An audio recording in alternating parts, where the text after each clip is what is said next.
होता है नर्व्स, क्या आप इसे जानते हैं? ये है न्यूरॉन। क्या है? न्यूरॉन, जिसकी अभी हमने बात की, वो ऐसा दिखाई देता है। ये है न्यूरॉन का एक्सॉन। क्या है? एक्सॉन। ये जो लंबी डंडी से हमें दिखाई दे रही है, ये इसे हम क्या कहते हैं? एक्सॉन। जब बहुत सारे न्यूरॉन के एक्सॉन्स को हम मिला देंगे और हम उन्हें एक साथ बांध देंगे, मतलब ये जो एक्सॉन्स है ये अलग अलग ऐसे हो गए और हमने इन्हें एक साथ जो है वो बांध दिया, इसी को हम क्या कहेंगे? नर्व्स। क्या कहेंगे? नर्व्स। मतलब क्या है?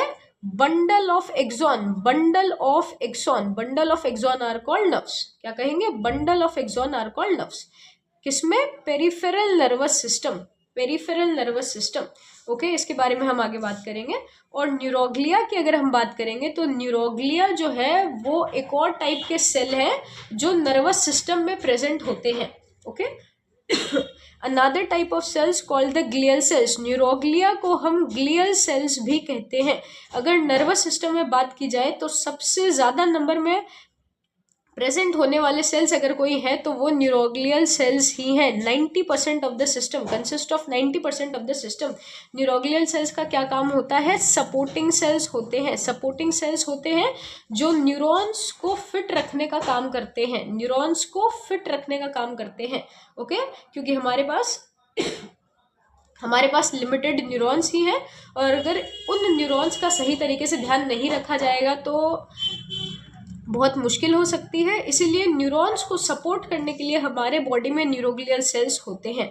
ओके, न्यूरोग्लियल सेल्स जो हैं वो डिवाइड कर सकते हैं, मतलब उनके पास सेंट्रियोल प्रेजेंट होता है। Neuroglial cells can divide. Okay, unable to carry nerve impulse. Neuroglial cells जो है वो नर्व इम्पल्स कैरी नहीं कर सकते। नर्व इम्पल्स मतलब क्या हुआ कि एक सिग्नल जो उनके पास या एक स्टिमुलस जो उनके पास आया है वो दूसरे तक नहीं पहुंचा सकते। तो हम क्या कह सकते हैं कि नो सिग्नल, मतलब यहाँ से जो बात है यहाँ कोई बात आ भी नहीं पाएगी और इससे आगे भी नहीं जा पाएगी, तो हम क्या कह देंगे? No signal, unable to carry nerve impulse. Neuroglial cells जो हैं वो एक अलग टाइप के सेल्स होते हैं जिनको हम ग्लियल सेल्स भी कह सकते हैं। ये सिस्टम के 90% होते हैं और इन्हें सपोर्टिंग सेल्स कहा जाता है क्योंकि न्यूरॉन्स को नरिशमेंट प्रोवाइड करते हैं। ये सेल्स जो है वो डिवाइड कर सकते हैं, इनके पास सेंट्रियोल होता है, लेकिन ये नर्व इम्पल्स कैरी नहीं कर सकते, तो हम इन्हें नो सिग्नल कहेंगे। Okay, thank you.